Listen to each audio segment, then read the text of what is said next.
আমি যখনই খুলনা আসতাম শেখ বেলাল ছুটে আসতো, আমি কি বক্তব্য রাখবো তার একটা ব্রিফিং নেওয়ার জন্য। সন্ধ্যার আগেই ঢাকায় পৌঁছায় দেবে। বেলাল, কি সুন্দর নাম তার মা বাপ তার রাখছে, একটা ব্লাড ডায়মন্ড, খুলনার রত্ন, সাংবাদিক জগতের উজ্জ্বল জ্যোতিষ্ক। আল্লাহ তাআলা বেলালকে কিয়ামতের দিন হযরত বেলালের সাথী করে জান্নাতে রেখো। এই সাংবাদিকতার দাম আছে, যে সাংবাদিকতা আল্লাহর কাজে লেগেছে, রসুলের কাজে লেগেছে, ইসলামের কাজে লেগেছে। কলম ধরলেই ইসলামের বিরুদ্ধে, কলম ধরলেই মৌলানাদের বিরুদ্ধে, কলম ধরলেই মাদ্রাসার বিরুদ্ধে সমানে। অথচ জন্ম দিয়েছে একজন মুসলমান, পেটে ধারণ করেছে এক মুসলিম মা। কোন সাহসে ইসলামের বিরুদ্ধে লেখো? প্রিয় ভাই সব, যে বুড়া মানুষটারে কবরে রাখলেন, ছাত্র জীবনে বিরোধিতা করল, শিক্ষক জীবনে, কবি জীবনে, সাহিত্যিক জীবনে, রাজনীতিতে যদি এসে থাকে, সে রাজনীতির ময়দানে এসেও ইসলামকে গালি দিয়েছে, আলেমদেরকে গালি দিয়েছে, সব দোষ আলেমদের মাথায় তুলেছে, মাদ্রাসা দায়ী করেছে, ধর্মনিরপেক্ষ মতবাদের আদর্শ নিয়ে চলেছে। ছাত্র জীবন, কৈশোর, যৌবন, বার্ধক্য, সারাটা জীবন ইসলামের সাথে বিরোধিতা করলো। আর মরে যাওয়ার পর দুই চারজন মৌলবী এসে কোরআন পড়লো, তারপরে কবরে থুইয়া বললে বিসমিল্লাহ আলা মিল্লাতে রাসূলিল্লাহ।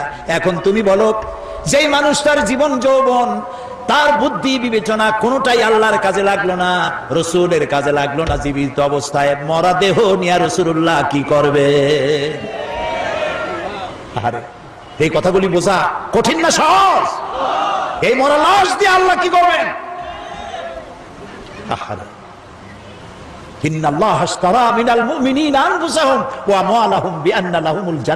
আমি মুমিনের জান মাল খরিদ করে নিয়েছি, বিনিময়ে জান্নাত দিছি, বেহেশত দিছি।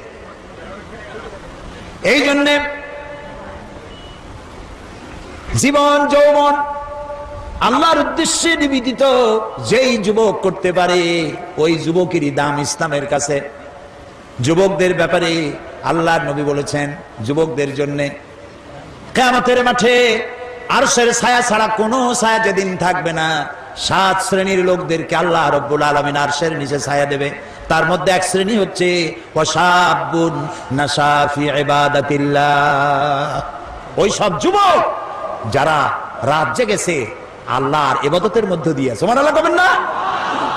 রাত জেগে জেগে মদ খাওয়া নয়, রাত জেগে জেগে জুয়া খেলা নয়, রাত জেগে জেগে ব্লু ফিল্ম দেখা নয়, রাত জেগে জেগে কলেজে বিশ্ববিদ্যালয় ইসলামের কথা যারা বলে তাদেরকে পেটানোর জন্য নয়। মুসলমান হও। এইসব যুবকরা জায়গা পাবে কিয়ামতে কোন জায়গায়? আরশের নিচে। সুবহানাল্লাহ বলেন। রাসূলুল্লাহ বলেছেন, উসিকুম বিশ-শাবাবি খায়রা ফাইন্নাহুম আরাক্কু আফিদা লাকাদ বাআসানি আল্লাহু বিল হানাফিয়্যাতি সামহা ফাখালাফানি আশ-শুয়ুখ ওয়া হালাফানি আশ-শাবাব। সাদাকান নবী সাল্লাল্লাহু আলাইহি ওয়াসাল্লাম। রাসূলুল্লাহ বলেছেন, উসিকুম বিশ-শাবাবি খায়রা, আমি তোমাদেরকে উপদেশ দিচ্ছি তোমরা যেন যুবকদের কল্যাণকামী হইও। কারণ যুবকেরা তাদের হৃদয় কোমল, আর আল্লাহ তাআলা আমাকে সত্য দিন প্রতিষ্ঠার জন্য উদারতার সহকারে আমাকে পাঠিয়েছেন। এই দিনকে প্রতিষ্ঠার জন্য আমাকে সহযোগিতা করেছে যুবকেরা, আর বিরোধিতা করেছে বুড়োরা। কে বলেছেন? আল্লাহ রাসূল। বিরোধিতা কারা করছে? বুড়োরা। আর সহযোগিতা করেছে যুবকেরা। সুবহানাল্লাহ বলবেন না? দেখেন না তাকায় মাহফিলের মধ্যে কারা বেশি? বুড়ো বেশি না যুবক বেশি? কারা বেশি? যুবক। আলহামদুলিল্লাহ বলেন। শুধু খুলনায় নয়, সব জায়গায় যুবকদের ঢল নামে। আর এটাই হলো বামপন্থী ধর্মনিরপেক্ষবাদীদের কলিজার জ্বালা। তাফসীরের মাহফিলের সাথে এজন্যই শত্রুতা। গত 5 বছর কি জ্বালান জ্বালাইছে আমারে। যেখানে গেছি সেখানে হরতাল, যেখানে গিয়েছি সেখানে 144 ধারা। আল্লাহর রহমতে সরকার দিয়েছে 144 ধারা, জনগণ 288 বানাইতেছে সব জায়গায়। একটা মাহফিলও বন্ধ করতে পারেনি। আলহামদুলিল্লাহ। ওদের ধারণা কোরআন শুনলে সর্বনাশ। লা তাসমাউ লিহাদাল কোরআন, কোরআন শুনো না, ওয়ালগাউ ফি, কোরআন শুনবা না, কোরআন যেখানে আলোচনা হয় সেখানে ডিস্টার্ব করো, সন্ত্রাস করো, যাতে ভয়তে মানুষ না যায়, তাহলে তোমরা জিততে পারবা। এই যত বাধা দিছে লোক তত বেশি হয়েছে। সুবহানাল্লাহ বলে। আলহামদুলিল্লাহ বলো। ওদের সব থেকে বড় লস, তারা ধারণা করে এত কষ্ট করে যুবক কুলাপান ট্রেনিং দিয়া, পয়সা দিয়া, মদ দিয়া, নারী দিয়া, ব্লু ফিল্ম দিয়া এত কিছু করলাম, একটা মাহফিলের ওয়াজ শুনিয়া সব তো আমাদের পুকুরে জিয়ানো মাছগুলি সব চলে গেল ইসলামের পুকুরে। Heavy loss, heavy loss. Loss তোমাদের হবে, মুতুবে গাইজিকুম, তোমাদের লস হতেই থাকবে। ইসলামের পাল্লা ভারী হবে ইনশাআল্লাহ, বলেন ইনশাআল্লাহ, ইনশাআল্লাহ। প্রিয় ভাই সব, সুতরাং যুবকদের জন্য আল্লাহ খুশি, যুবকদের প্রতি রাসূলুল্লাহ খুশি। ওই সব যুবক যারা রাত জেগেছে আল্লাহর ইবাদতের মধ্য দিয়ে, সুবহানাল্লাহ। কারণ বুড়া বয়সে মানুষ তো করবে কি, রাত্রে ঘুম আসে না, তখন তো জাগবেই। আর যৌবন বয়সে ঘুম আসে খালি, সেই ঘুমটারে বাদ দিয়া যদি তাহাজ্জুদের নামাজ পড়ে আল্লাহ খুশি হয়ে যায়, সুবহানাল্লাহ। এই জন্য হযরত আবু সাঈদ খুদরি রাদিয়াল্লাহু তাআলা আনহু তিনি বলেছেন যে তিনি যখন হযরত আবু সাঈদ খুদরি রাদিয়াল্লাহু তাআলা আনহু তিনি কোন যুবককে মজলিসে আসতে দেখলে তিনি দাঁড়ায় যেতেন, বলতেন মারহাবান বিওয়াসিয়াতি রাসূলিল্লাহ সাল্লাল্লাহু আলাইহি ওয়াসাল্লাম قد امرنا ان نحفظ الحديث ونوسع لكم بالمجالس। তিনি বলতেন যুবক আসতেছে দেখলে দাঁড়ায় যেতেন আর বলতেন ওয়েলকাম, স্বাগতম, হে রাসূলের চলন্ত ওসিয়ত উপদেশ, আমি তোমাকে ওয়েলকাম করছি, তুমি বসো। রাসূলুল্লাহ আমাদেরকে নির্দেশ করেছেন আমরা যেন রাসূলের হাদিসগুলিকে মুখস্থ করি আর যুবকদেরকে যেন আমাদের মজলিসের মধ্যে সুন্দর করে জায়গা করে দেই। আলহামদুলিল্লাহ। প্রিয় ভাই সব, সুতরাং একজন মুসলমান তার জীবন যৌবন সবটা কাটাবে ইসলামের পথে। কার পথে? যদি বলেন কার পথে? ইসলামের পথে। যেখানে ইসলাম সেখানে আমি, যেখানে ইসলাম নাই আমি নাই, তাহলেই মুসলমান হওয়া যাবে। এজন্য আল্লাহ রাব্বুল আলামিন বলেন ইন্নাল্লাহা আশতারা মিনাল মুমিনিনা আনফুসাহুম ওয়া আমওয়ালাহুম বিআন্না লাহুমুল জান্নাহ। আল্লাহ তাআলা বলেন আমি আমার মুমিনের জান এবং মালকে খরিদ করেছি, বিনিময়ে তাকে আমি জান্নাত দান করে দিয়েছি। আল্লাহ তাআলা বলেন এরা হচ্ছে সেই সব মুমিন যারা আল্লাহর রাস্তায় লড়াই করে। আল্লাযীনা আমানু ইউকাতিলুনা ফি সাবিলিল্লাহ, যারা ঈমানদার তারা লড়াই করে আল্লাহর পথে। ওয়াল্লাযীনা কাফারু ইউকাতিলুনা ফি সাবিলিত তাগুত, আর যারা নাকি কাফের তারাই লড়াই করে মানুষের তৈরি করা আইন প্রতিষ্ঠার জন্য। কে বলতেছেন? কে বলতেছেন? সুতরাং সকলকে মনে রাখতে হবে, আর যারাই উপস্থিত হয়েছেন যিনি যাই করেন মনে রাখতে হবে ইসলামের বাইরে যা সব জাহালাত, অজ্ঞতা, মূর্খতা, সমাজতন্ত্র বলেন আর ধর্মনিরপেক্ষ মতবাদ বলেন, সব জাহালাত। ইসলাম হচ্ছে একমাত্র জীবন ব্যবস্থা এবং এটাই প্রতিষ্ঠার জন্য আল্লাহ তাআলা বলেছেন যারা ঈমানদার তারা এটাকে প্রতিষ্ঠার জন্য লড়ে, আর যারা কাফের তারা মানুষের তৈরি করা মতবাদকে প্রতিষ্ঠার জন্য লড়াই করে। আল্লাহ তাআলা বলছেন এই রাস্তায় লড়াই করতে গিয়ে তারা মারে এবং মরে, দুটোই হয়। লড়াই করতে গেলে লড়াইয়ের ময়দানে খালি যে আমি বাইসে যাব আমি জিতবো তা হবে না, মরেও মারেও দুটোই হয়। ইসলামের এটা নাম রাখা হয়েছে জিহাদ, কিন্তু জিহাদটা এর পরিষ্কার স্পষ্ট ধারণা অনেকের কাছে নাই। কারণ হলো ওই যে ফার্সিতে একটা কথা আছে ওয়ালাকিন কালামদার কাফে দুশমনাস্ত, দুশমনের হাতে ছিল কলম, তারা মুসলমানদের ইতিহাসকে যেমন খুশি তেমন তারা বিকৃত করেছে। তারা জিহাদ শব্দটারে এমন সর্বনাশ করছে যে জিহাদ নাম শুনলেই মানুষের চোখের সামনে একটা ছবি ভেসে ওঠে, রক্তচক্ষু, দাড়ি, হাতে তরবারি, হিন্দু খ্রিস্টান যা পায় সমানে কচু কাটা করে, এর নাম জিহাদ। নাউজুবিল্লাহ, জোরে বলেন নাউজুবিল্লাহ, এর নাম জিহাদ নয়, ওয়ার। ইংরেজিতে বলা হয় ওয়ার, বাংলা বলা হয় যুদ্ধ।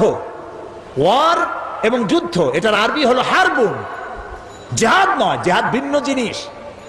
জিহাদ শব্দের আবিধানিক অর্থ হচ্ছে, পারিভাষিক অর্থ হচ্ছে যে কোনো উদ্দেশ্যকে, পারিভাষিক অর্থ যে কোনো উদ্দেশ্যকে সফলতার শীর্ষে পৌঁছে দেওয়ার জন্য যে প্রাণান্ত প্রচেষ্টা করা হয়, ওই প্রচেষ্টাকে আরবিতে বলা হয়েছে জিহাদ। কোরআন এবং হাদিসে ওটাকেই বলা হয়েছে জিহাদ।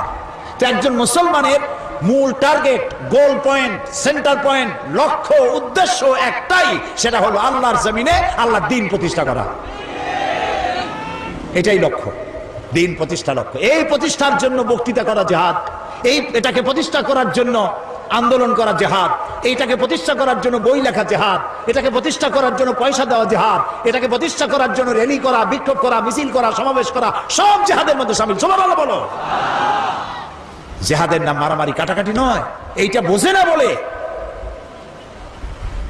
মুসলমানদেরকে বলা হচ্ছে সন্ত্রাসী, আলেমদেরকে বলা হচ্ছে সন্ত্রাসী, মাদ্রাসাগুলোকে বলা হচ্ছে সন্ত্রাসী, কওমি মাদ্রাসাগুলোকে সন্ত্রাসে বানাবার, আড্ডাখানা বলা হচ্ছে।